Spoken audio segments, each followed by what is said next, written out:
2 മുതിർന്നവർക്കും പിന്നെ പരമാവധി 2 കുഞ്ഞുങ്ങൾക്കും മാത്രം യാത്ര ചെയ്യുവാൻ അനുവാദമുള്ള ഓട്ടോറിക്ഷകളിൽ 21 പിഞ്ചുകുട്ടികളെ കുത്തിക്കയറ്റി അലറിപ്പാഞ്ഞു വരുന്ന ബസ്സുകളുടെയും ചീറിപ്പായുന്ന ലോറികളുടെയും നടുവിലൂടെ തിരികെ കയറ്റി കൊണ്ടുപോകുന്നത് നഗരത്തിൽ ഇന്നൊരു പതിവ് ദൃശ്യമാണ്. ഏതു നിമിഷവും ദുരന്തം നഗരവീഥിയിൽ രക്തക്കളമൊരുക്കാം.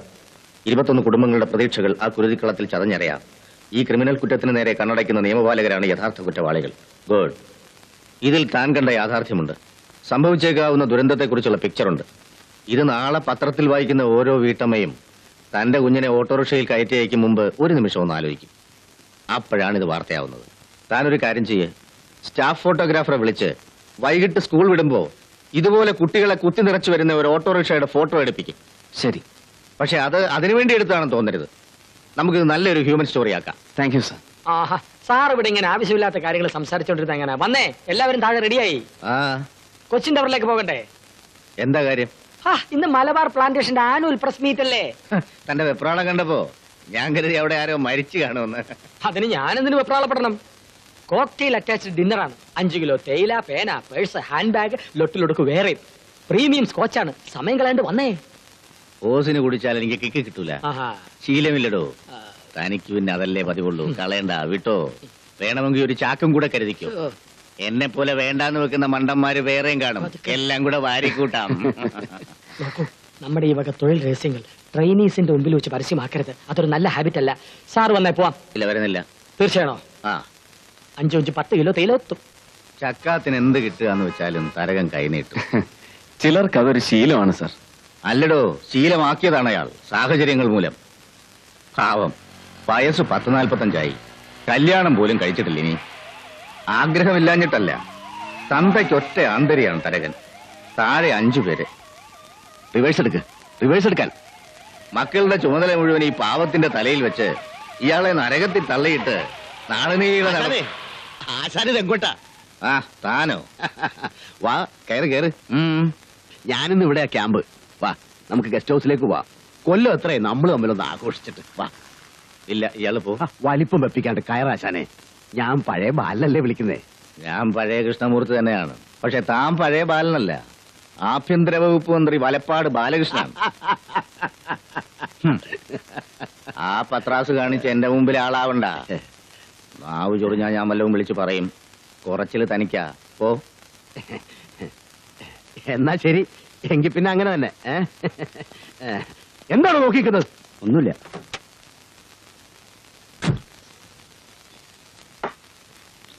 പണ്ട് ഞാൻ പാർട്ടിയിലുള്ളപ്പോ ഒളിസങ്കേതത്തിൽ ചായയും കാപ്പിയും വാങ്ങാൻ കണാരേട്ടൻ ഏർപ്പാട് ചെയ്ത ഒരു പീററ്റ് ചെറുക്കൻ കല്ലായി പാലത്തിന് ബോംബ് വെക്കാൻ രഹസ്യമായെടുത്ത തീരുമാനം പോലീസിന് ഒറ്റിക്കൊടുത്തത് അവന്റെ ആദ്യത്തെ രാഷ്ട്രീയ ചുവടുവെപ്പ്.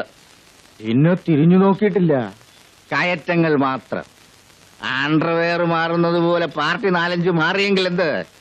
ഇന്നവൻ ആഭ്യന്തര വകുപ്പ് മന്ത്രി. ഗസ്റ്റ് ഹൗസിലേക്ക് സൽക്കാരത്തിന് ക്ഷണിച്ചിരിക്കുന്നു എന്നെ. സാറിന്ന് ഒരുപാടായി. അതേടോ, ആ നാറിയെ കണ്ടതിന്റെ ചൊരുക്ക് വിടാൻ പതിവിൽ 4 കൂടി.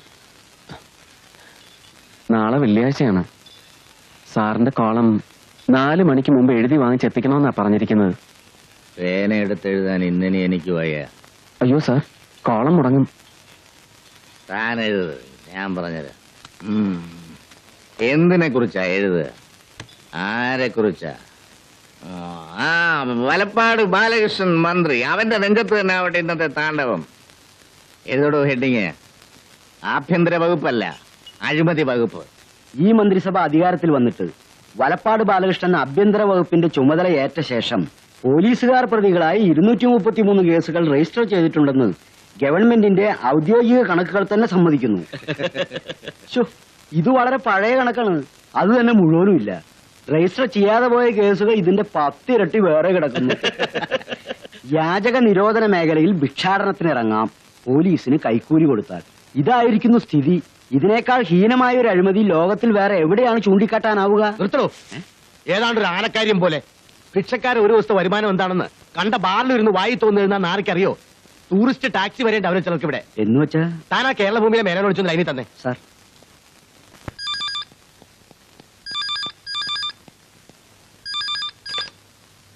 Yes, Menon speaking. Home minister, കൊടുക്കൂ. Good morning sir. ഓ കണ്ടില്ല. കാണാതെ പിന്നെ താൻ പത്രാധിപരാണെന്ന് പറഞ്ഞ് അവിടെ ഇരിക്കുന്നതിനാ? കണ്ടിട്ടേ കൊടുക്കാവുന്നതാണ്. ഇന്നലെ പക്ഷേ ലോട്ടസ് ക്ലബിൽ റമ്മി ടൂർണമെന്റ് ആയിരുന്നതുകൊണ്ട് ഞാൻ ആ തിരക്കിലതങ്ങ്. ഉവ്വ് അതെ, പക്ഷെ അതല്ല, മൂർത്തിയെ പോലൊരു സീനിയർ ഹാൻഡ് എഴുതുമ്പോ സെൻസർ ചെയ്യേണ്ട കാര്യമില്ലല്ലോ എന്ന് കരുതി. എന്ന് വെച്ചാൽ എന്ത് തോന്നിയാസം എഴുതാന്നോ? അയ്യോ അല്ല. എടോ, എന്നെ കണക്കാക്കണ്ട. പക്ഷെ ഞാനിരിക്കുന്ന ഈ കസേര ഉണ്ടല്ലോ, അതിനൊരു സ്ഥാനവും വിലയുണ്ട്. അത് ഉപയോഗിച്ച് തന്റെ പത്രവും മാനേജ്മെന്റ് പലതും നേടുന്നുണ്ട്. സാർ ഇത്തവണത്തേക്കൊന്ന് മാപ്പാക്ക്. ഞാൻ അയാളെ വിളിച്ച് സംസാരിച്ചോളാം. പിന്നെ ബാലകൃഷ്ണൻ ഇടഞ്ഞ മഹാ ചെറ്റയാണ്. ആ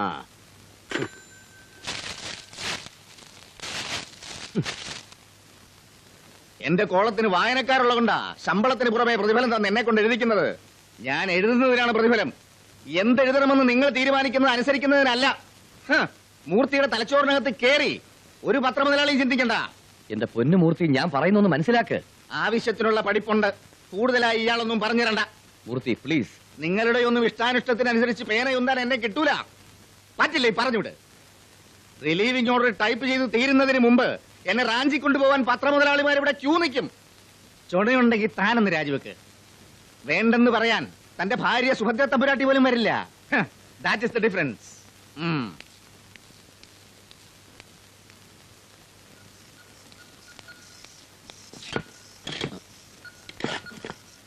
സർ, എന്താടോ?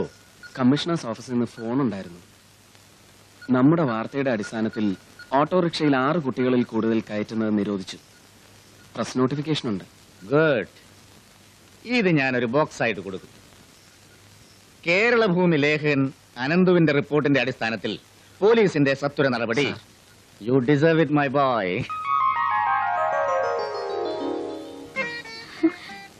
பேப்பர்ல என்னடா விசேஷம்? அண்ணன் பேர் பேப்பர்ல வந்திருக்குமா? அப்படியா? புடி. ஜேர்னலிஸ்ட் அப்படித்தான். போ தினம் என் பேர் பேப்பர்ல வந்துட்டே இருக்குமா. இது முதல் அல்லவா? கண்டிப்பா ஒரு ட்ரீட் கொடுக்கணும். ட்ரீட்டா? சரி, ஒரு ஐஸ்கிரீம் வாங்கி தரேன். ஐஸ்கிரீமா? அப்புறம் என்ன?